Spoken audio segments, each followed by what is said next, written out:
My husband of 7 years told me I was too plain to be seen by his executives. He literally shoved me into a dimly lit service hallway at the annual gala, hissed at me to stay out of sight so you don't embarrass my career, and locked the door from the outside. I stood there among the dirty linen carts for 40 minutes crying, watching him through a small glass pane as he laughed, drank expensive scotch, and introduced a beautiful 20-something junior analyst to his team as his brilliant partner. But then the heavy double doors at the end of the hall swung open. Footsteps echoed on the concrete floor. It wasn't a security guard. It was the billionaire CEO of the entire global conglomerate, a man my husband had spent 3 years trying to get a 30-second meeting with.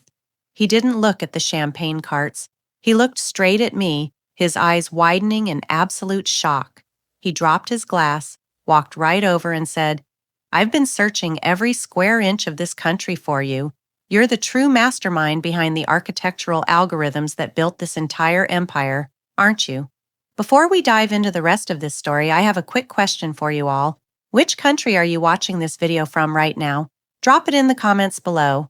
And make sure to hit that subscribe button right now because tomorrow's story is one you absolutely need to hear. To truly understand how I ended up locked in a dark, dusty service hallway while my husband paraded another woman around a grand ballroom, you have to understand exactly who Mark and I were when we started. We weren't always the wealthy, high-profile couple living in a 5-story mansion in Chicago's most exclusive zip code. Far from it. We met during our senior year at the University of Chicago. At the time, I was a quiet, painfully introverted student double majoring in advanced computer science and structural engineering. I was an orphan, having spent my entire childhood moving through a strict, underfunded foster care system. That upbringing taught me one major survival skill: how to be completely invisible. I didn't have friends, I didn't go to parties, and I certainly didn't know how to navigate normal social interactions. My entire world existed inside my leather-bound notebooks, which I filled to the brim with complex mathematical algorithms, predictive data models, and innovative architectural designs. I sat in the very back row of the lecture halls, hoping the professors would never call on me. Then came Mark. Mark was a charismatic, smooth-talking business major who walked into my advanced programming lecture 3 weeks into the semester. He didn't belong in that class, but he needed the credits, and more importantly, he needed someone to help him pass. The very first day he sat down next to me, he realized he had forgotten his laptop and his pen. He turned to me with this bright, infectious $1,000,000 smile that instantly made my heart skip a beat. For someone like me, who had spent 22 years feeling completely unseen, his sudden, intense attention felt like a warm spotlight. He started sitting next to me every single day. He would borrow my notes, buy me cheap coffee from the campus cart, and listen to me talk about my theories on structural optimization as if I were the most interesting person on the planet. I fell in love with him fast, and I fell hard. Looking back, I realize I didn't just love Mark. I loved the version of myself he allowed me to see. He made me feel valued. He made me feel safe. When graduation rolled around, we didn't have any grand job offers lined up. What we did have was $47 left in our joint bank account, a tiny, drafty one-bedroom apartment with a radiator that clanked all night, and a massive, revolutionary dream. Or rather, I had the technical brilliance, and Mark had the mouth to sell it to the world. The concept for our boutique consulting firm, which we named Vance Tech Solutions, was entirely my creation. I spent consecutive 18-hour days sitting on our worn-out thrift store sofa, typing away until my wrists ached, creating a proprietary software algorithm unlike anything on the market. It was a predictive, multi-layered architectural engine. By feeding a building's digital blueprints into the system, the algorithm could instantly analyze every joint, beam, and concrete foundation layer. It could predict structural stress points under extreme weather conditions, calculate material degradation over 50 years, and automatically optimize construction blueprints to cut material costs by up to 30%, all while doubling the safety metrics. In the real estate development world, this wasn't just a useful tool, it was a multi-million-dollar goldmine. But there was a massive hurdle: my severe, paralyzing social anxiety. The mere thought of standing in front of a boardroom filled with wealthy, judgmental venture capitalists and billionaire developers made my throat lock up. I couldn't breathe. My hands would shake so violently I couldn't hold a laser pointer. Mark, ever the strategist, saw this as the perfect opportunity to position himself. I remember the exact night the dynamic of our entire relationship shifted. It was 3 a.m., and I was rubbing my exhausted, bloodshot eyes in front of the glowing blue light of my monitor. The apartment was freezing, and I was wrapped in a frayed blanket. Mark walked up behind me, gently placing his warm hands on my tense shoulders, massaging the knots in my neck. "Look at what you've built, Clara," he whispered softly, leaning down to kiss the top of my head. "This code is going to change the world. It's pure genius. But you shouldn't have to suffer through the corporate nightmare to get it recognized. Let me be the face of this company. You stay here in the comfort of our home, safe from the crowds, and do your magic with the code. I'll go out there into the corporate jungle and fight the dragons for us. We're a team, remember? 50-50, my mouth, your brain." His words sounded so incredibly romantic at the time. I thought I was the luckiest woman alive. I thought I had found a protective, selfless partner who truly understood my limitations and wanted to shield me from my deepest fears. I trusted him implicitly. I loved him with every fiber of my being. So I handed him the keys to the kingdom. I handed him my hard work, wrapped in a user-friendly interface he could easily present. I distinctly remember watching him from our grimy living room window every morning. He would put on his one cheap, altered Macy's suit, smooth down his hair, and carry a beat-up briefcase out into the city. He went to high-stakes lunch meetings, met with local developers, and pitched my algorithms to anyone who would listen. But he didn't pitch them as our algorithms. He pitched them as his creation. Whenever a client asked a highly technical question, he would quickly text me from under the table. I would type out the exact mathematical explanation, and he would read it out loud, sounding like a tech prodigy. And the strategy worked perfectly. Within less than 2 years, our small boutique firm caught the attention of Vanguard Global Enterprises, the largest, most powerful real estate and infrastructure conglomerate in the entire country. Vanguard didn't just want to license the software, they wanted to buy it outright. The acquisition deal was massive, worth tens of millions of dollars in cash, stock options, and corporate incentives. But there was a major catch in the contract. Vanguard wanted the genius creator of the software to join their high-level executive team to oversee the global integration of the code. That meant Mark. As part of the buyout, Mark was officially brought on as the Senior Vice President of Innovation at Vanguard Global. He was handed a massive 6-figure starting salary, an incredible corporate expense account, and stock options that grew in value every single day. When the contract was signed and the first multi-million-dollar installment hit our bank account, I thought our struggles were over. I vividly remember us sitting on the floor of our empty apartment, surrounded by packing boxes, drinking cheap champagne out of plastic cups, laughing and crying. I genuinely believed we had beaten the system. I thought we were a team that had won the ultimate prize. But that is the tragic thing about giving a weak, insecure man sudden wealth and power. It doesn't actually change his core character. It simply unmasks who he has been all along. The very moment the Vanguard money settled into our accounts, Mark underwent a terrifying, calculated transformation. The cheap Macy's suit was instantly replaced by custom-tailored Tom Ford and Brioni tuxedos. The beat-up briefcase was swapped for luxury Italian leather. The humble, drafty apartment was traded for a sprawling 5-story concrete and glass mansion in the most affluent neighborhood of Chicago, complete with heated floors, a private wine cellar, and panoramic views of Lake Michigan. And I, the woman who had engineered every single line of code that paid for that mansion, slowly became his most uncomfortable secret. It started subtly, so subtly that I didn't even recognize the signs of erasure. Whenever Vanguard held a weekend corporate retreat or a casual networking dinner, Mark would always find a seamless, highly logical excuse to leave me behind. "Oh, honey, you don't want to come to this dinner tonight," he would say, casually adjusting his gold Rolex in front of our bedroom mirror, not even looking at me. "It's just going to be a bunch of boring 70-year-old board members smoking cigars and talking about international tax shelters. You'd absolutely hate it. Why don't you stay here, order from that expensive sushi place you love, and just relax?" Or if there was a major charity gala, he would play directly on my deepest vulnerabilities. Clara, sweetheart, the traffic downtown is going to be a complete nightmare, and you know how your social anxiety flares up when you're trapped in massive crowds.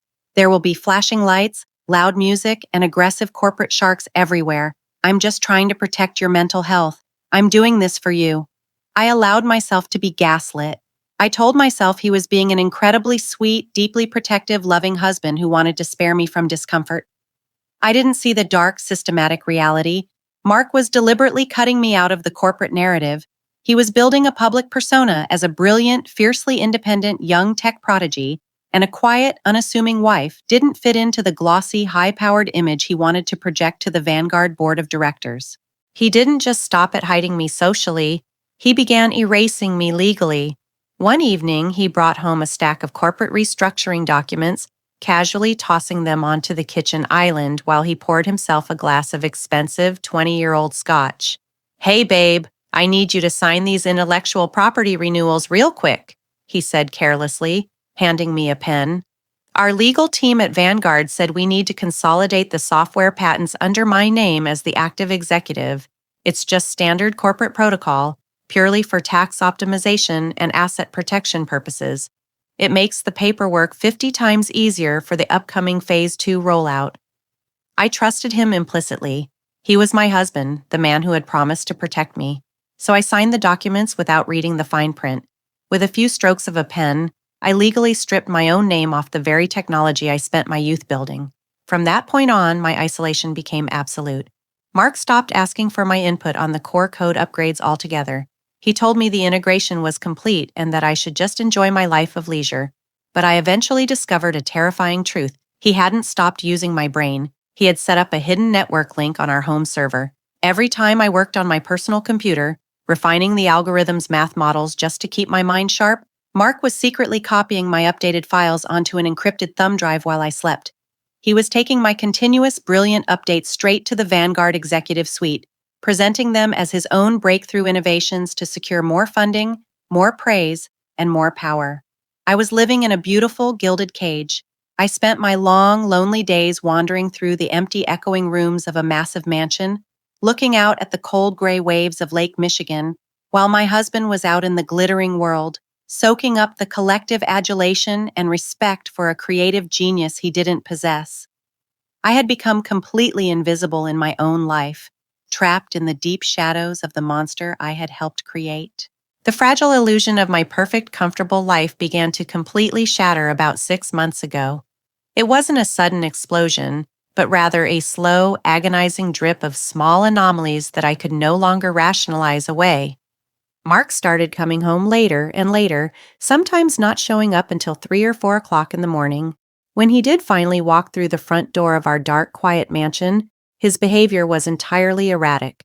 He was either bursting with an unexplainable, hyperactive adrenaline or completely cold, silent, and deeply irritable.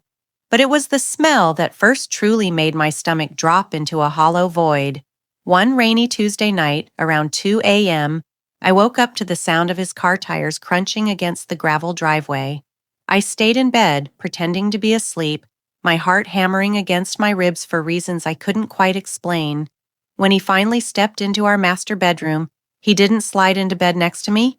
He went straight to the walk-in closet to change. As he tossed his designer suit jacket onto the armchair near the bed, a heavy wave of scent hit my nose. It was the unmistakable, distinct aroma of expensive, sweet perfume. It was heavily laced with notes of exotic jasmine, rich amber, and high-end French vanilla. It was a bold, intoxicating scent meant to capture attention in a crowded room. And it absolutely, unequivocally did not belong to me. Because of my severe skin allergies, I have never been able to wear perfume. Every lotion, soap, and detergent in our house is completely unscented, organic, and hypoallergenic. Mark knew this. He had complained about it for years, claiming our house smelled like a sterile hospital.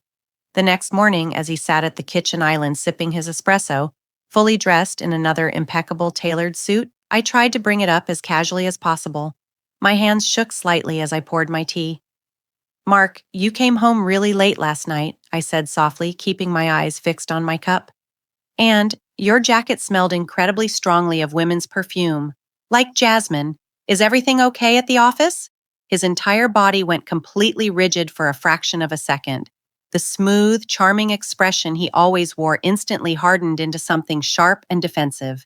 He slammed his porcelain espresso cup down onto the marble countertop with a sharp click that echoed through the quiet kitchen. "Are you seriously cross-examining me right now, Clara?" he hissed, his eyes narrowing as he glared at me. "After the 16-hour days I put in to afford this ridiculous lifestyle for you? I was at a high-stakes corporate dinner with the entire regional marketing and branding team. We were crammed into a private booth at a crowded high-end restaurant downtown. People wear perfume, Clara. It's a crowded environment. Scents linger and rub off when you're sitting shoulder to shoulder with executives. Don't be so violently paranoid. It is incredibly unattractive." His words felt like a physical blow. He didn't offer a reassuring smile, he didn't kiss my forehead, and he didn't reassure me. He just shifted the blame entirely onto my own mental stability, making me feel small, crazy, and deeply guilty for even noticing. But the red flags didn't stop there. They began to multiply at a terrifying pace. Mark, who used to leave his phone carelessly lying face up on the kitchen counter or the coffee table, suddenly became intensely protective of his devices. He changed the passcodes on both his personal and corporate phones to a complex alphanumeric sequence that he changed every single week. He never left a room without his phone securely tucked into his front pocket. If he was in the shower, the phone came into the bathroom with him, resting right on the vanity behind the locked door. If his phone buzzed while we were sitting across from each other eating a silent dinner, he would instantly snatch it up, holding the screen close to his chest so I couldn't catch even a glimpse of the notifications. And as his thumb flew across the screen, typing rapid responses, a small, secretive, deeply satisfied smile would play on his lips, a smile he hadn't directed at me in years. I felt like a ghost haunting my own home. I began staying up late, sitting in the dark living room, watching the security cameras, trying to understand what was happening to the man I loved. Then came the definitive confirmation that my marriage was a lie. It happened on a Thursday evening.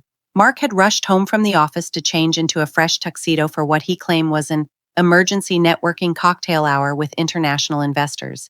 He was in such a frantic hurry that he left his secondary work phone, the one he rarely used, in front of me, buzzing repeatedly on the nightstand while he was in the master bathroom, loudly singing along to the radio over the sound of running water. I stood in the bedroom doorway, paralyzed by a mixture of intense fear and a desperate, burning need for the truth. My feet felt heavy, like lead, as I walked over to the bed. The phone buzzed again, the screen lighting up the darkened room. The previews for the text messages were completely hidden for security, but the sender's name was fully visible in bright white letters across the glass. It said, Chloe, Corporate Marketing. Right under her name, a sequence of 3 heart emojis flashed on the screen, followed by a text notification that read, "Are you on your way yet, handsome? They're setting up our table." My breath caught in my throat. I felt a cold, sharp blade of betrayal twist deeply into my chest. My vision blurred, and I had to grab the edge of the nightstand just to keep my knees from buckling. Chloe. The next afternoon, while Mark was out of the house, the crushing weight of suspicion became completely unbearable. For the first time in our entire 7-year marriage, I did something I never thought I would do. I decided to spy on my husband's corporate world. I sat down at my computer, bypassed the standard user restrictions on our home network, and accessed Vanguard Global's internal public employee directory using an old administrative backdoor link I had created during the initial software integration phase. I typed the name Chloe into the search bar. There was only one match in the corporate marketing division, Chloe Jenkins. I clicked on her corporate profile, and her official company photograph loaded onto my screen. I stared at the monitor, my heart stopping completely. She was absolutely breathtaking. She was 24 years old, a recent Ivy League graduate with honors, possessing long, perfectly blown-out blonde hair, flawless, radiant skin, and a brilliant, confident smile that exuded absolute corporate royalty. According to her career timeline, she had been hired as a low-level intern just 8 months ago, but her trajectory had been anomalously, impossibly fast. Just 2 months after starting, she had been personally handpicked by my husband and promoted to a highly lucrative, newly created position, Special Executive Assistant to the VP of Innovation. which meant she reported directly, exclusively to Mark. She traveled with him on every single out-of-town business trip. She managed his daily calendar. She sat next to him in every closed-door executive meeting. I sat there in the silence of my massive empty house, staring at her beautiful face on the screen. I looked down at my own hands, my nails short and unpolished from years of typing code, my skin pale from spending weeks indoors, my clothes just a simple, oversized gray sweater and worn-out jeans. I had completely neglected myself because Mark had convinced me that I didn't need to look nice, that no one was looking at me anyway, and that my only job was to stay safe and hidden in the background. I tried to shake the sick, oily feeling of dread rising in my throat. It's just work, I desperately tried to tell myself, clinging to the final pathetic threads of my denial. Mark loves me. He knows everything we've been through together. He wouldn't throw away our history for a 24-year-old assistant. He's just mentoring her. But deep down, in the darkest, most honest corner of my soul, I knew exactly what was happening. I was being replaced by the very personification of the corporate elite I had been too terrified to become. The ultimate breaking point arrived 3 weeks later, wrapped in a heavy, gold-embossed cream envelope that was delivered directly to our front door by a private courier. It was the physical invitation to the legendary Vanguard Annual Gala. This was the undisputed event of the year for the entire Midwestern business and tech community. The gala was an ultra-exclusive black tie affair held at the historic St. Regis Hotel ballroom, but this year the stakes were infinitely higher. The reclusive, mythical founder and billionaire CEO of the entire global conglomerate, Arthur Sterling, was flying in from the international headquarters in Zurich, Switzerland, to personally attend the event. Arthur Sterling almost never appeared at regional offices, and rumors were rampant through the financial news outlets that he was attending this specific gala to personally announce a massive global restructuring plan and to select a new global executive vice president from the local pool of talent. Everyone who was anyone in the corporate world, from tech billionaires to political figures, would be in that room. The invitation was addressed explicitly to Mr. and Mrs. Mark Vance. When Mark came home that evening, I was standing in the center of the kitchen, holding the heavy gold envelope in my hand. When he saw it, his entire body went completely rigid. He froze in the middle of unbuttoning his coat, his eyes darting from the envelope to my face, a sudden, sharp look of intense panic flashing across his features before he quickly masked it with a tight, forced smile. He cleared his throat, pulling uncomfortably at his tie as he walked over. Yeah, the gala invitation. Look, Clara, I'm glad it came, but I've already given it a lot of thought, and I really don't think it's a good idea for you to attend this year. Why? I asked. My voice was incredibly quiet, but for the first time in years, it contained a hard, unyielding edge that made him blink in surprise. Mark, we haven't been out together in public in almost a year. This gala is a massive celebration of the Vanguard acquisition and the global integration of the software. The core technology they are celebrating, the entire reason this company is throwing a party, is my code. I want to go with you. I want to be there as your wife. Mark sighed heavily, a deeply patronizing, exhausted sound that he always used to make me feel like an annoying, unreasonable child. He stepped forward, putting his hands on my shoulders, but his touch felt cold, controlling, and utterly hollow. Clara, look at yourself, he said, his voice dripping with a fake, manipulative sweetness that made my skin crawl. You've been staying at home in this house for years. You are completely detached from the brutal reality of corporate culture. These people at the gala aren't your friends. They are sharks, Clara. They talk about international trade compliance, aggressive high finance, and global scaling. You'll be completely overwhelmed within 5 minutes. Your social anxiety will act up. You'll have a panic attack. And honestly, sweetheart, look at your closet. You don't really possess the right kind of high-profile luxury wardrobe for an event of this extreme caliber. I just don't want you to feel out of place and miserable. I'm trying to protect you from yourself.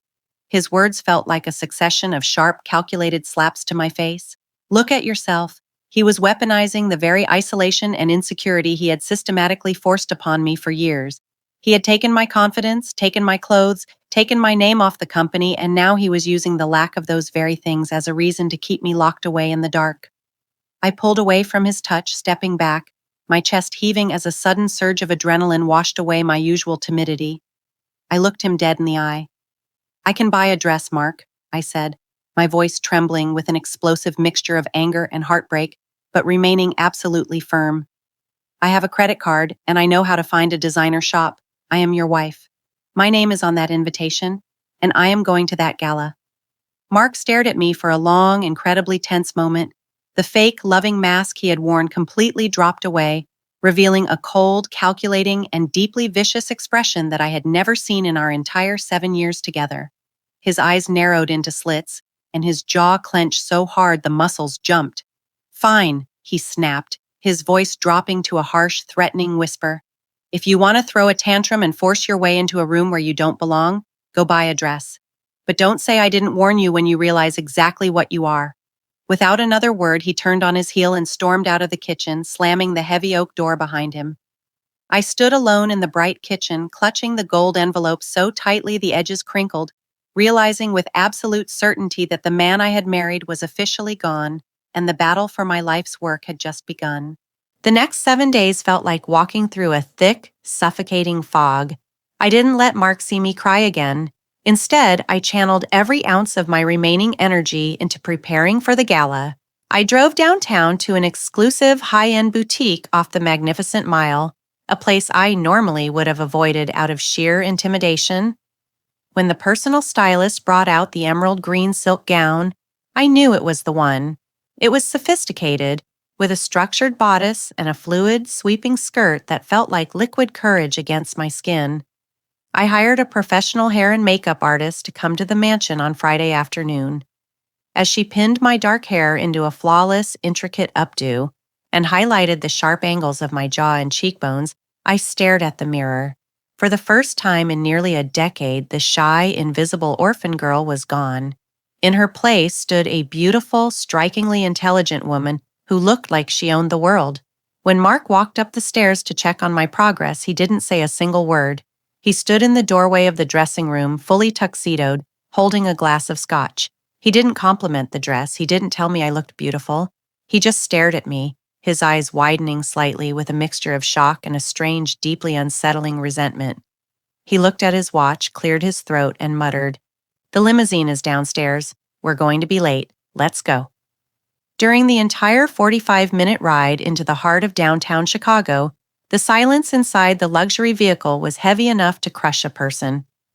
Mark sat on the opposite leather bench, completely absorbed in his phone. The screen cast a pale blue glow over his sharp features. His thumbs were flying across the keyboard, and that same secret, sickening smile played on his lips. He didn't look up at me once. He didn't ask if I was nervous about my anxiety. He treated me like an inconvenient piece of luggage he was being forced to transport. The moment the limousine pulled up to the grand, velvet-roped entrance of the St. Regis Hotel, Mark's entire persona shifted instantly. It was like watching an actor step onto a Broadway stage. The cold, brooding resentment vanished in a fraction of a second, replaced by his bright, blinding $1 million corporate smile. He stepped out of the car, offering his hand to me as the flashing lights of corporate photographers illuminated the rainy night. As we walked through the towering glass doors and into the grand ballroom, the sheer scale of the event hit me. The room was a glittering sea of crystal chandeliers, towering ice sculptures carved into the shape of the Vanguard logo, and hundreds of wealthy executives, developers, and investors dressed in the finest luxury attire. The air was thick with the scent of expensive cigars, high-end champagne, and corporate ambition. My heart immediately began to hammer violently against my ribs, my old social anxiety flaring up like a wildfire. I instinctively reached out to hold Mark's arm for support. He allowed me to hold his elbow, but his grip on my wrist wasn't affectionate. It was tight, uncomfortably, punishingly tight. He leaned down, pretending to whisper something romantic into my ear, but his voice was like a frozen razor blade. "Smile, Clara. Look like you actually belong here, and for God's sake, let me do all the talking." He guided me through the crowded room, navigating the sea of people with the practiced ease of a career politician. "Mark, over here, my man." A loud, booming voice called out from a VIP circle near the main bar. It was a group of high-level senior managing directors from the Global Finance and Acquisitions Department, the heavy hitters who controlled the company's multi-billion-dollar budget. As we walked over, I braced myself, taking a deep breath, preparing to finally be introduced to the people my husband worked with every single day. "Hey guys, fantastic turnout tonight," Mark cheered, clapping one of the older directors enthusiastically on the shoulder. They launched into high finance shop talk immediately, laughing loudly about a recent hostile takeover of a tech competitor in Dubai and debating international market trends. I stood there, maintaining a polite, professional smile, waiting for the natural pause in the conversation where a husband introduces his wife. One of the older directors, a man with sharp eyes and a tailored charcoal tuxedo, noticed me standing there. He glanced at my emerald green dress, appreciative of its elegance, and then looked directly at Mark. "Mark, you've been holding out on us," the director chuckled, gesturing toward me. "Who is your lovely guest tonight? You never mention bringing anyone to these functions." Mark didn't miss a single beat. His bright, corporate smile didn't even flicker. But under the fabric of my dress, his fingers dug into the flesh of my arm so hard I knew it would leave dark bruises by morning. "Oh, this is Clara," Mark said smoothly, his voice carrying an air of casual, dismissive charity. "She's an old family friend from back home. Her family was incredibly kind to me and helped me out with some housing arrangements back when I was a broke college student at U of C. I ran into her recently and found out she'd been living a very quiet life, so I promised her I'd give her a little tour of the big city gala tonight to see how the other half lives." The air left my lungs in a sharp, painful gasp. An old family friend? A charitable tour for a broke girl from back home? I opened my mouth, the sheer, unimaginable cruelty of his words breaking through my shock. I wanted to scream. I wanted to tell them exactly who I was, but before a single sound could escape my throat, Mark laughed incredibly loudly at a joke another director made, physically turning his shoulder to cut off my line of sight and completely blocking me out of the circle. One of the director's wives gave me a look of deep, condescending pity, nodding at me as if I were a charity case who didn't know which fork to use. Mark leaned back slightly, his hot breath brushing against my ear, smelling heavily of premium scotch. "Keep your mouth shut, Clara," he hissed in a terrifyingly quiet whisper, his voice dripping with absolute venom. "The entire executive board thinks I am a young, unattached, hyper-focused bachelor tech prodigy.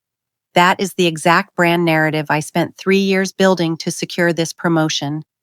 If they find out I am married to a plain, fragile housewife who sits at home doing nothing all day, it ruins the stock valuation. It ruins my entire trajectory. Do not say a word. Do not embarrass my career." I was completely paralyzed. The sheer, calculated coldness of his betrayal locked my jaw tight. I stood there, surrounded by hundreds of laughing, drinking people, feeling more utterly alone than I had ever felt in the foster care system. My life, my marriage, my very identity had just been completely liquidated for the sake of a corporate title. Before I could even process the trauma, a gorgeous woman in a backless, skin-tight crimson silk gown walked up to our VIP group. Her long blonde hair fell in perfect waves over her bare shoulders. It was Chloe. She looked absolutely radiant, completely confident, and entirely at home in this den of corporate wolves. She carried 2 glasses of high-end champagne, and she ignored my existence so completely it was as if I were made of glass. "Mark, there you are," she purred, her voice a smooth, intimate melody. "The senior managing directors and the international tech investors are over by the VIP lounge near the stage. They are specifically asking for the creator of the Vanguard Alpha algorithm. They want to talk about the Phase 2 global rollout strategy before the CEO arrives." Mark's entire face lit up with an arrogant, triumphant glow. "Excellent. Let's not keep them waiting." He turned to me, his eyes dead and unfeeling, like a stranger looking at a nuisance on the street.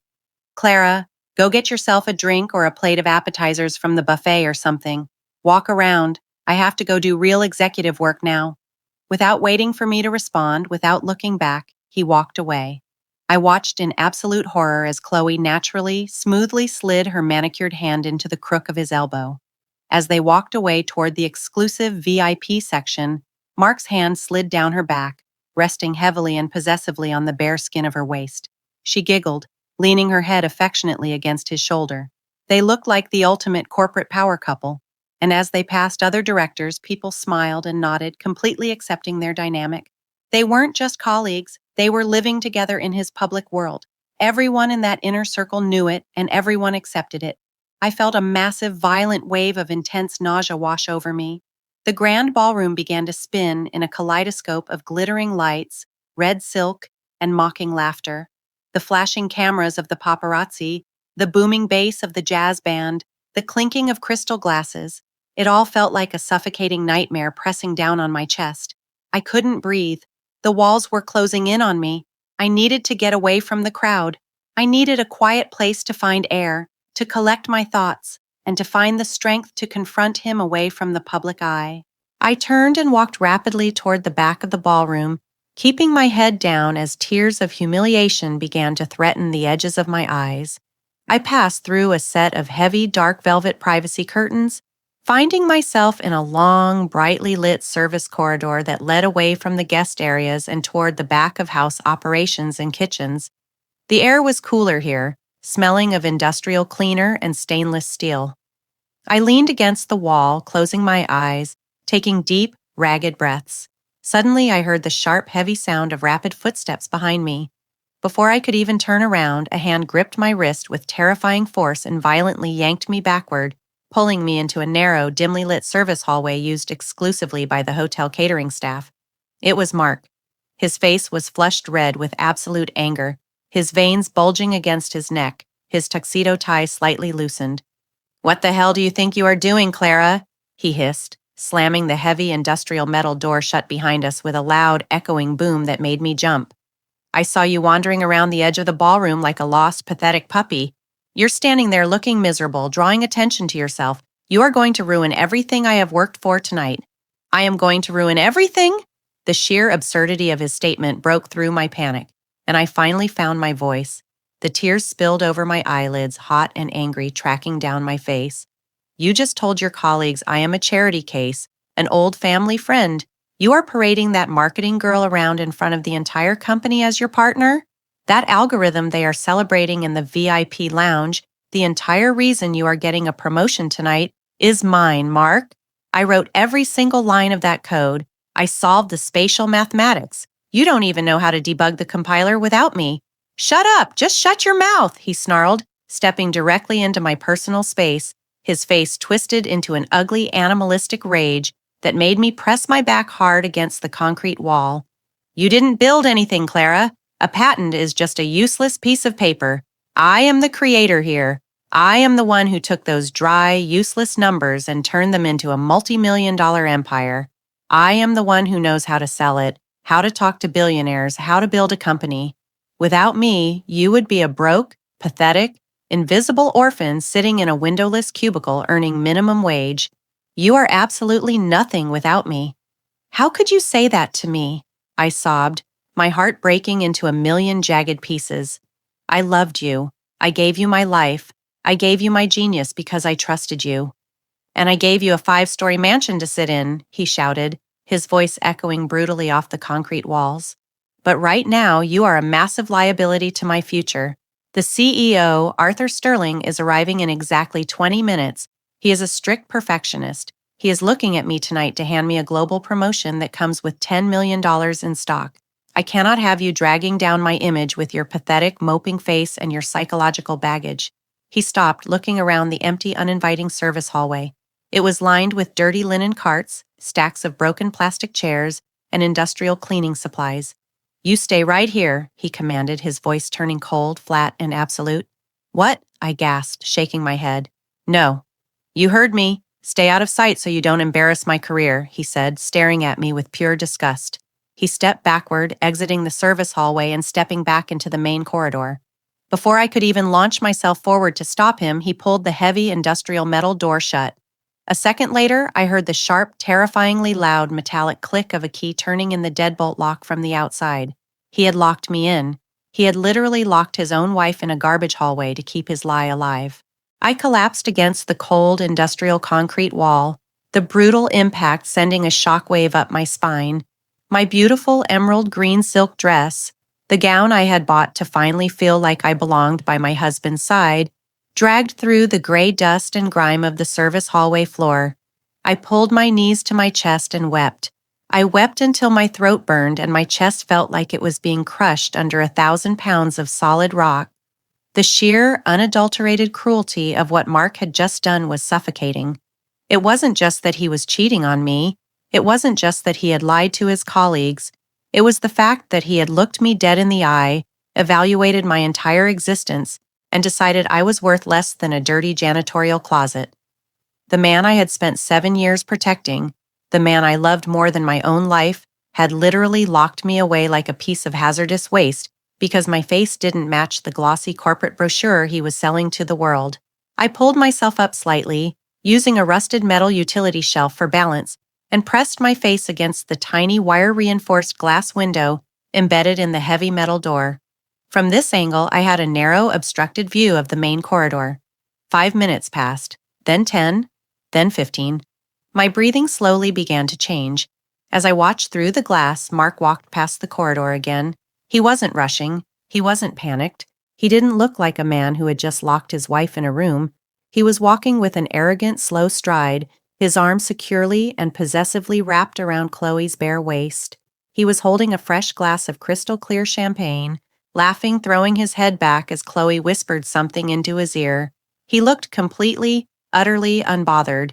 He didn't care if I was suffocating in here. He didn't care if I was having a panic attack. To him, I wasn't a human being. I was just an administrative error he had successfully cleared off his desk for the evening. And right then, in that dark, dusty corner surrounded by industrial mop buckets, something inside my soul snapped. It was a physical sensation like a tightly coiled spring suddenly breaking free. The paralyzing social anxiety that had defined my entire adult life. The crippling self-doubt that had kept me hiding in the shadows of our mansion. The pathetic urge to please Mark and make him love me. It all burned away in an instant. It was replaced by a white-hot, blinding, terrifying clarity. I was done being invisible. I was done letting a talentless, parasitic fraud live my life, spend my money, and wear my crown. I didn't care about the crowds anymore. I didn't care about the flashing cameras. I wanted my life back. I stood up completely straight, wiping the tears from my face with the back of my hand. I didn't care that my makeup was ruined or that my hair was slightly disheveled. I smoothed down the wrinkled emerald silk of my gown, squaring my shoulders. I turned around, looking for an emergency exit or a fire door at the back of the service hallway. But before I could take a single step, the heavy double doors at the far end of the hallway, the ones leading directly from the secure, restricted VIP kitchen area, swung wide open with a loud metallic crash. Heavy, slow, highly authoritative footsteps echoed off the concrete floor. I instantly froze, bracing myself. I expected a hotel security guard telling me I was trespassing, or an angry catering manager demanding to know why I was hiding among their supplies. Instead, a tall, imposing man walked into the dim, fluorescent lighting of the hallway. He was wearing an impeccably tailored, custom midnight blue tuxedo that made Mark's Tom Ford suit look like a cheap rental. He had sharp, silver-streaked hair brushed back perfectly, a strong, chiseled jawline, and piercing, icy gray eyes that seemed to cut right through the darkness. He was holding a sleek leather folder filled with technical corporate documents, looking visibly stressed, as if he had just escaped a room full of sycophants to find a quiet place to breathe. My breath caught in my throat. I recognized him instantly from the financial news articles I monitored online. It was Arthur Sterling, the billionaire founder and absolute CEO of Vanguard Global Enterprises, the man my husband had spent 3 years desperately begging for a 30-second introduction to. Arthur stopped dead in his tracks the moment his eyes landed on me. He stood frozen among the cleaning carts, his sharp gaze locking onto my ruined green gown, then moving up to my smudged makeup and my defensive posture. Our eyes met, and the air in the hallway turned entirely still. I expected him to look annoyed or to call for his personal security detail, but instead his icy gray eyes suddenly widened in absolute, profound shock. His jaw clenched, and a look of pure, unvarnished recognition washed over his face. He looked down at the technical documents in his leather folder, then snapped his head back up to look at my face, his chest heaving. In his shock, his fingers loosened. The crystal champagne glass he was holding slipped from his hand, crashing violently onto the concrete floor.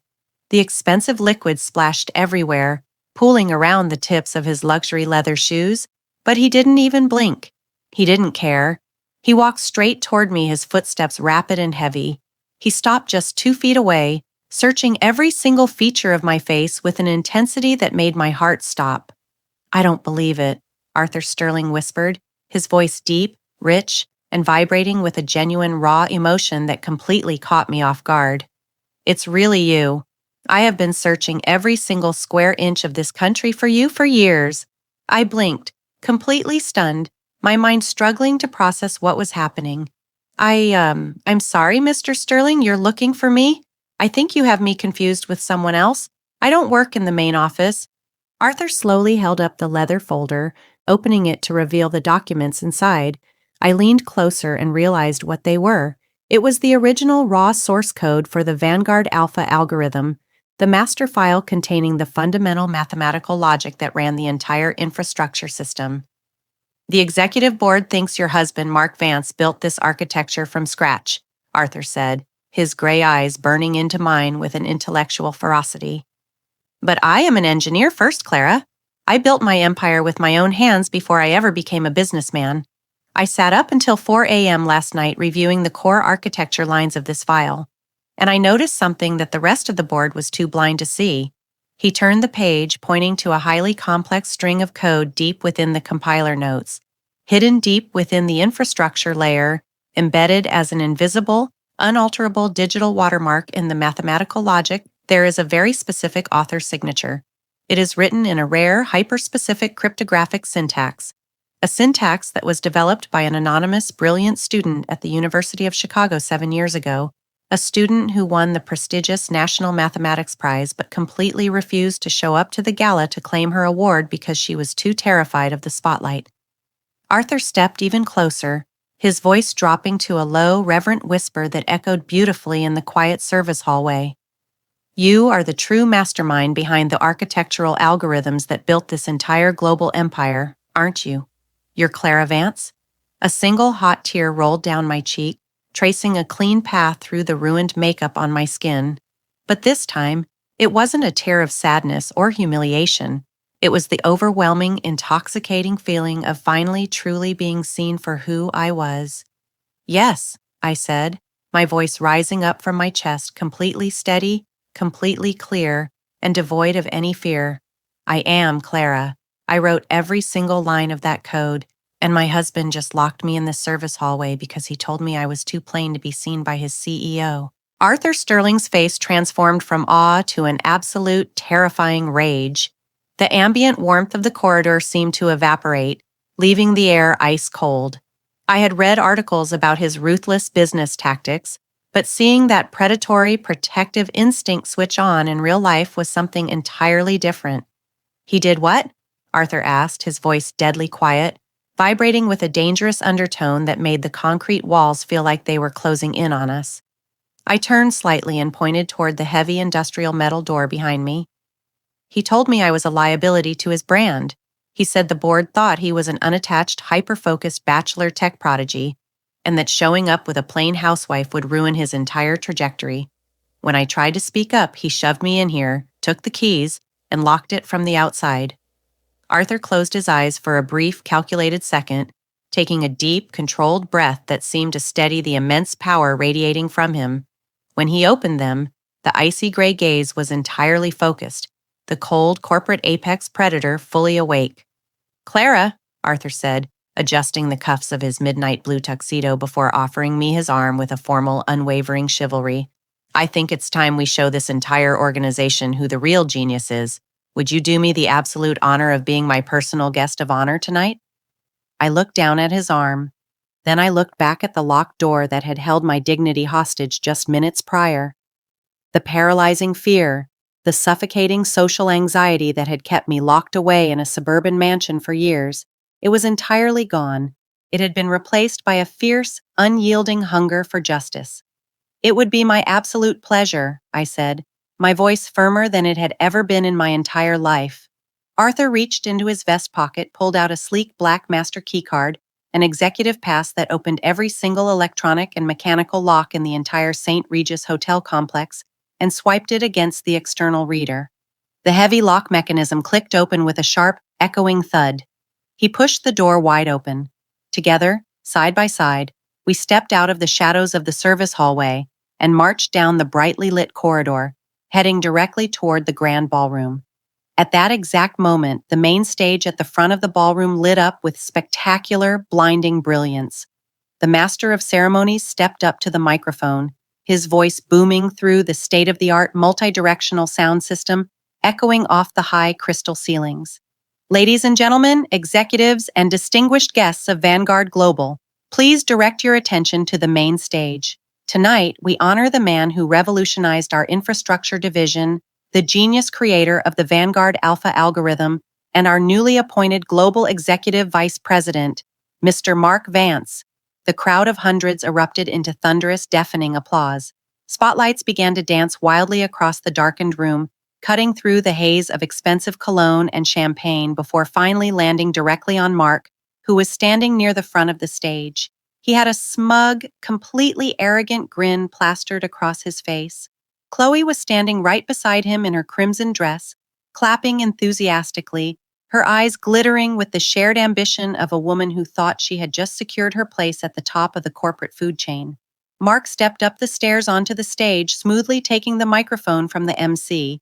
He raised his hands high in the air, soaking in the rapturous cheers of the crowd like a king accepting a crown. Thank you, everyone," Mark said into the microphone, his voice dripping with a calculated false humility that made me sick to my stomach. When I created the Vanguard Alpha algorithm in my cramped, freezing apartment years ago, I didn't do it for the money or the fame. I did it because I believed in structural innovation. I sacrificed my sleep, I sacrificed my health, and I worked alone in the dark for consecutive years to bring this technology to life. And I promise you, as your newly appointed Global Executive VP, this is just the beginning of what I will build for Vanguard. Suddenly, the heavy double doors at the very back of the ballroom swung open with immense dramatic force, crashing against the interior walls. Arthur Sterling walked into the room, and right beside him, her hand resting elegantly and securely on his arm, was me. The crowd nearest to the back doors instantly went silent, recognizing the unmistakable silhouette of the billionaire CEO. A ripple of quiet confusion passed through the rows as a path parted for us naturally. Arthur didn't slow down. He guided me directly down the center aisle of the ballroom, walking straight through the heart of the crowd toward the illuminated stage. From the stage, Mark saw Arthur walking toward him. His smile grew even wider, his chest puffing out as he assumed the reclusive CEO was coming down to personally shake his hand and congratulate him in front of the entire company. But then, Mark's eyes shifted slightly to the left, landing on the woman standing directly next to Arthur. I watched the exact millisecond the color drained completely from my husband's face. His jaw went slack. The microphone in his hand began to tremble so violently that it emitted a sharp, piercing whine of audio feedback through the massive speakers. His eyes darted frantically from my emerald green dress to my face, then down to Arthur's hand resting protectively over mine. Mr. Sterling," Mark stammered into the microphone, his voice cracking under the sudden weight of terror. I didn't know you had arrived. We were just celebrating the rollout." Arthur didn't wait for an invitation. He walked right up the steps of the stage, pulling me up alongside him into the blinding warmth of the spotlights.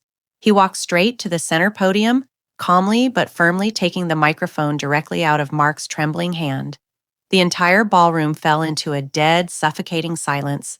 The ambient chatter vanished. You could hear a pin drop on the carpeted floor. "Good evening, everyone," Arthur Sterling said, his powerful, resonant voice echoing flawlessly off the walls. "Tonight, we are indeed celebrating a massive technological breakthrough that will define the future of Vanguard Global, but we are honoring the wrong person." A collective, massive gasp rippled through the crowd of hundreds. People leaned forward, murmuring frantically. Mark turned as pale as a sheet, sweat beginning to bead at his hairline. "Mr. Sterling, I don't understand. There must be a mistake with the presentation." "Quiet," Arthur snapped, his voice dropping to a dangerous register without even turning to look at him. Arthur turned fully to the crowd, extending his hand to point directly at me.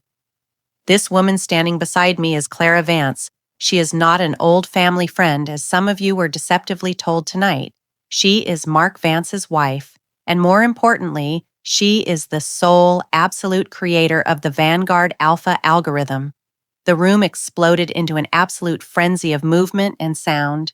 I stood perfectly still under the burning lights, looking down at the sea of shocked faces, finally ready to take back what was mine. The grand ballroom of the St. Regis Hotel erupted into absolute, unbridled chaos. The polite, polished veneer of the corporate elite shattered in a fraction of a second. Frantic, high-pitched whispers swept through the crowd of hundreds like a wildfire through dry brush. In the front row, multi-million-dollar investors leaned across their tables, their faces contorted in utter shock, demanding answers from the regional directors. Within seconds, a sea of luxury smartphones was whipped out, their glowing screens aimed directly at the stage, recording every single frame of the unfolding disaster. Chloe Jenkins, standing right at the base of the stage stairs, looked like she had been hit by a physical shockwave. The smug, ambitious glow completely vanished from her beautiful face, leaving her features hollow and pale. Her eyes darted frantically between Mark's trembling silhouette on stage and my steady, unyielding posture next to the CEO. In that terrifying moment of clarity, she realized her golden ticket to the absolute top of the corporate hierarchy wasn't just slipping away, it was burning to ashes right in front of her eyes. Mark tried to scramble. His survival instincts kicked into overdrive, but he was a cornered rat, and it showed. He stepped forward toward the podium, wiping a thick layer of sweat from his forehead, the hot stage lights making his eyes look wide, wild, and utterly desperate. "Mr. Sterling, Arthur, please. That is an absolutely absurd, baseless accusation." Mark stammered into the second microphone, his voice cracking, losing every ounce of its practiced charm. He tried to laugh it off, but it came out as a pathetic, wheezing gasp. "Clara is a housewife. She stays at home all day. She has severe, crippling clinical anxiety. She doesn't know the first thing about high-level software engineering or predictive data modeling. She's clearly experiencing a severe psychiatric episode tonight, Arthur. She's trying to maliciously ruin my career out of pure marital jealousy because I've been working so closely with the marketing team. Security, please. You need to remove her immediately for her own safety." He actually believed his own lies. He thought that if he painted me as crazy, if he weaponized my private vulnerabilities one last time, the room would side with him. "Is that so, Mark?" I stepped forward, my high heels clicking sharply against the wooden stage floor. I reached out and took the main microphone directly from the podium, stepping right into the center spotlight. The severe, paralyzing social anxiety that had kept me locked away in the shadows of our mansion for 7 years didn't just fade, it was completely vaporized, incinerated by the white-hot truth of the moment. I looked past the blinding glare of the spotlights, staring directly into the lenses of the high-definition corporate cameras that were broadcasting this entire event live to Vanguard's global offices across the world. "Mark," I said, my voice carrying a terrifyingly calm, absolute authority that echoed flawlessly through the state-of-the-art sound system. "If you are the brilliant tech prodigy who authored this entire infrastructure engine from scratch, then stand at that podium right now and explain it to the executive board. Tell everyone in this room, what is the exact mathematical constraint used in lines 4000 through 4200 of the core source code to prevent a catastrophic structural resonance collapse when a building is subjected to a high-frequency seismic event?" Mark opened his mouth to speak, but no sound came out. His jaw worked silently, like a fish out of water. He swallowed hard, his eyes darting frantically from the ceiling to the floor, looking for any possible escape route. It's a proprietary optimization matrix," he lied blindly, his voice shaking violently as he gripped the edge of the stage table. It's highly confidential intellectual property, Clara. I am legally restricted from discussing the internal algorithmic parameters in a public forum. It is a Fourier transform sequence integrated with a dynamic multi-layered stress load variable. I cut him off instantly, my voice booming with a sharp intellectual brilliance that left no room for doubt. "And the reason you don't know that, Mark, is because you didn't write it. You didn't even understand it. You spent the last 3 years secretly copying my private desktop files onto an encrypted thumb drive while I slept, stealing my continuous updates to pass off to the board because you are nothing but a talentless, parasitic fraud who built a career on my stolen genius. The ballroom went completely breathless. The silence was heavy, suffocating, and absolute. Arthur Sterling stepped up to the podium, a cold, predatory smile playing on his lips. He didn't look at Mark. He looked directly at the technical production booth at the back of the room. He raised his hand and gave a sharp, definitive signal. "Bring up the main display screen, please," Arthur commanded, his deep voice carrying the finality of an executioner. The massive stadium-sized projector screen behind the stage flickered, cutting away from the glossy corporate presentation. But it didn't display lines of code. Instead, it showed a live, high-definition black and white security camera feed from the hotel's restricted back-of-house operations. It was the footage from 40 minutes ago. The entire ballroom watched in absolute, horrified silence as the video played out in crystal-clear quality on the massive screen. There was no audio, but the actions spoke louder than any words ever could. The crowd watched as Mark violently yanked me by my wrist through the velvet curtains, throwing me into the dim, dusty service hallway. They watched his face twist into an ugly, animalistic rage as he screamed at me, backing me against the concrete wall. And then, the ultimate nail in his coffin, they watched as he stepped out, pulled the heavy industrial metal door shut, reached into his pocket, and deliberately turned the key to lock his own wife inside a janitorial closet among the garbage carts. A collective, massive gasp of pure horror and disgust rippled through the audience. Several high-level female managing directors stood up from their tables immediately, their faces contorted in utter outrage. The regional investors looked at the screen, then looked down at Mark as if he were a piece of absolute filth on the bottom of their shoes. Mark fell to his knees right there on the stage. The arrogant, untouchable executive was gone. He looked like a broken, pathetic child, his expensive Tom Ford suit wrinkling against the floor. "Mark Vance," Arthur Sterling's voice was like solid granite, cutting through the murmurs of the crowd. "As of this exact second, your employment with Vanguard Global Enterprises is terminated for cause, effective immediately. You are being terminated for egregious intellectual property theft, massive corporate fraud, and conduct completely unbecoming of this organization. Under the strict ethics and malfeasance clause of your executive contract, every single one of your unvested stock options is completely voided, and your corporate expense accounts are frozen as we speak." No, please. Arthur, you can't do this to me," Mark begged, his hands shaking as he reached out toward the CEO, tears of pure terror finally spilling down his pale cheeks. "I built the market value of this division. The investors trust me. You need my face out there. You need my mouth to sell the product." "Vanguard does not need a thief, and we certainly do not need a coward," Arthur said, his gray eyes flashing with a dangerous, icy contempt. He looked over at the side of the stage. "Security, please escort this individual entirely out of the premier building, and ensure he leaves his corporate-issued phone and laptop on the stage floor. He no longer owns a single asset inside this company." 4 heavy-set, uniformed hotel security guards marched up the steps of the stage, their expressions grim. They didn't treat him like a corporate executive. They treated him like a common trespasser. They grabbed Mark ruthlessly by his arms, hoisting him off his knees. He kicked and screamed, his tie flying over his shoulder, his polished leather shoes scraping against the stage as he was dragged down the main center aisle of the grand ballroom, passing right through the crowd of his whispering, disgusted peers who were filming his absolute downfall on their cameras. He was marched straight out into the freezing, pouring Chicago rain, thrown onto the wet sidewalk without a single dime to his name. Chloe Jenkins tried to quietly slip away, blending into the shadows near the exit doors, but Arthur Sterling wasn't done cleaning house. He adjusted the microphone, his sharp gaze locking onto her retreating form. "And Ms. Chloe Jenkins?" Arthur's voice echoed through the room, stopping her dead in her tracks. "Your employment with the corporate marketing division is also terminated, effective immediately, for active complicity in executive deception and fraud. Your access badges have already been deactivated. Human Resources will mail whatever contents remain in your cubicle to your home address. Get out."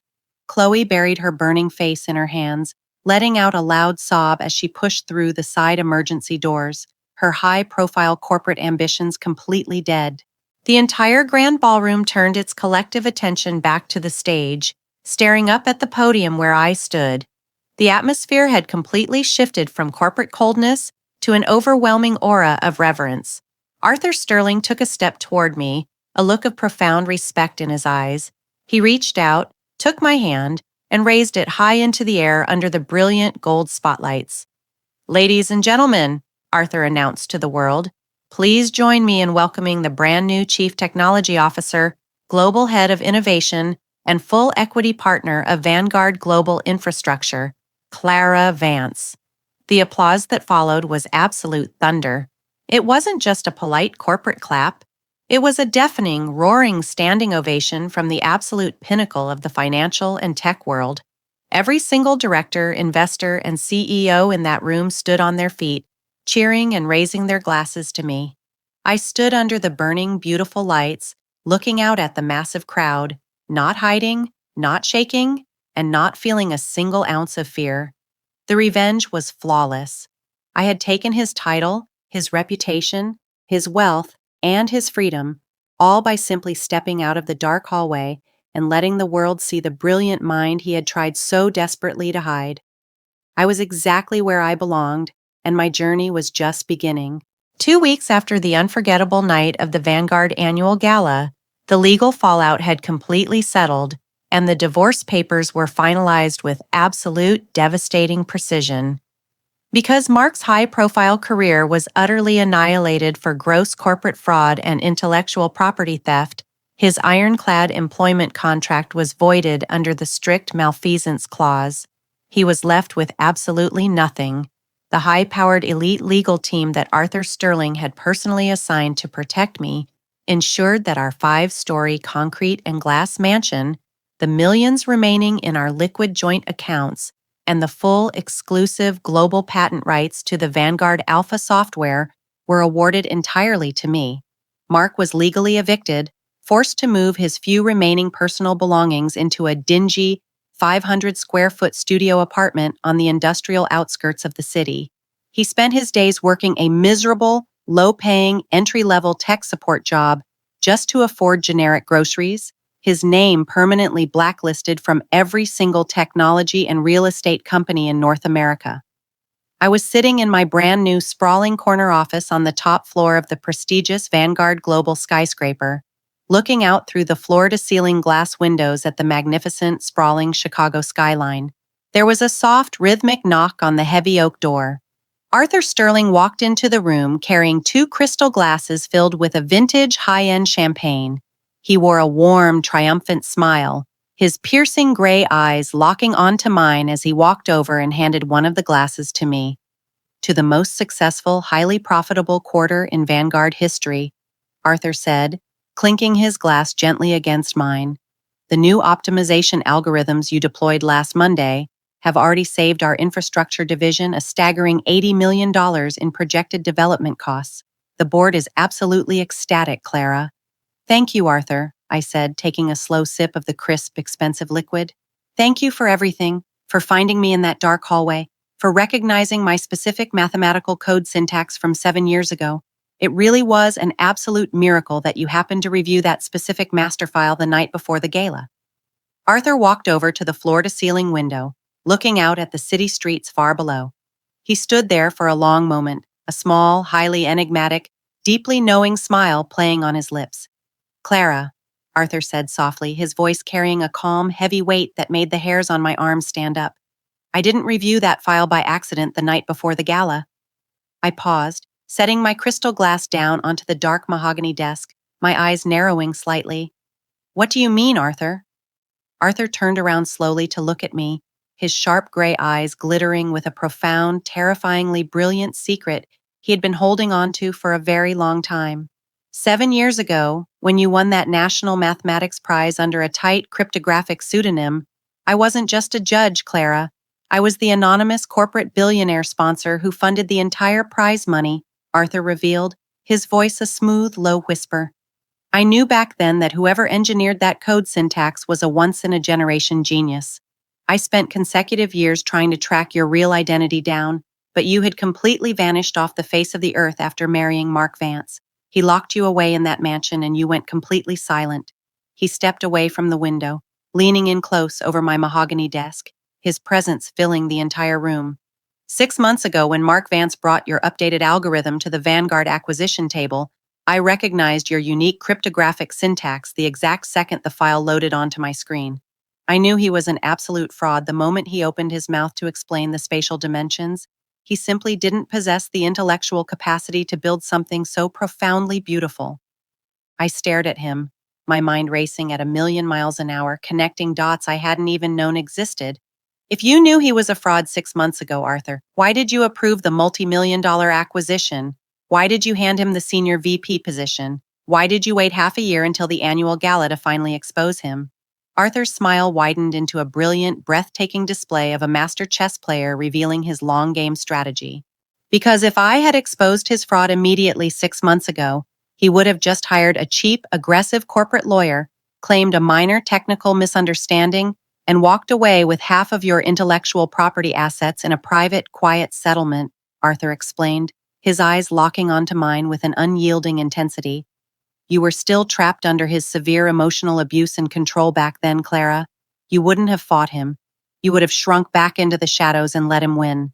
Arthur took a slow, deliberate sip of his champagne, letting the truth wash over the room. So, I engineered a flawless corporate trap. I had my marketing director assign Chloe Jenkins to his desk, knowing his massive, insecure ego would eventually drive him to betray you openly in search of a high-profile corporate partner.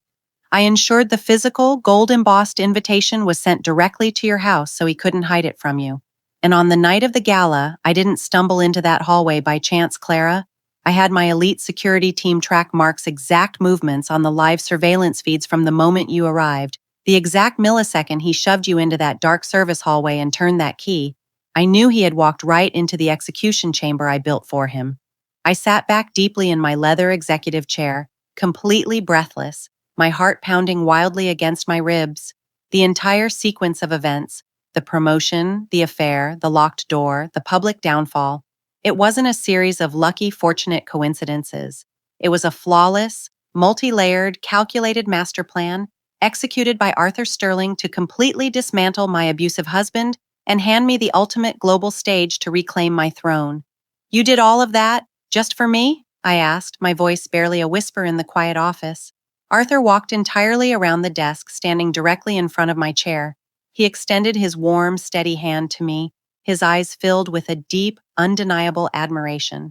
I did it for the true genius who built this entire empire, Arthur said softly. And because I wanted to make absolutely sure that when you finally stepped out into the bright light, you would never, ever have to stand in anyone's shadow again. I stared at Arthur's extended hand for a long, quiet moment. The sheer weight of what he had just revealed hung in the air between us, but it didn't feel heavy. It felt like the final missing piece of a complex puzzle clicking perfectly into place. For 7 years, I had allowed myself to believe that my only value lay in the silent code I wrote in the dark, trapped in a marriage that was slowly eroding my spirit. I had let a weak, insecure man convince me that the world was too big, too loud, and too terrifying for someone with my flaws. But looking at Arthur, and then looking out at the vast expanse of the city skyline glowing under the late afternoon sun, I realized the absolute truth. My anxiety wasn't a death sentence, and my preference for the quiet didn't make me weak. It made me deep. It made me focused. It made me the architect of a system that a multi-billion-dollar global conglomerate couldn't survive without. Slowly, deliberately, I reached out and took Arthur's hand. His grip was warm, steady, and filled with a profound, unyielding respect. I stood up from my executive chair, stepping forward to stand right beside him at the floor-to-ceiling glass window, looking out over the world I had helped build. Mark thought he could lock me away in the dark to protect his fragile, stolen crown. He thought that by shoving me into a forgotten service hallway among the janitorial supplies, he could permanently silence the voice of the woman who had carried him on her back for nearly a decade. But he forgot the most fundamental, unalterable rule of structural engineering. You can never truly suppress a brilliant mind, and a foundation built entirely on a lie will always, inevitably, suffer a catastrophic collapse under its own hollow weight. The very algorithms he stole to climb to the absolute top of the corporate ladder were the exact ones that Arthur used to trap, expose, and ultimately crush him. Today, I am no longer the invisible, terrified girl sitting in the very back row of the university lecture hall. I am no longer the hidden, erased wife wandering through the echoing rooms of a lonely suburban mansion, wondering if I am crazy for noticing the scent of another woman's perfume. I am Clara Vance. I am the Chief Technology Officer of Vanguard Global. I am a full equity partner in the most powerful infrastructure firm in the country. And above all else, I am finally, completely, the sole architect of my own magnificent destiny. As Arthur and I raised our crystal glasses to the future, I took a deep breath of the crisp, clean air. The shadows were completely gone, the stage was finally mine, and I knew with absolute certainty that I would never, ever stand in anyone's shadow again.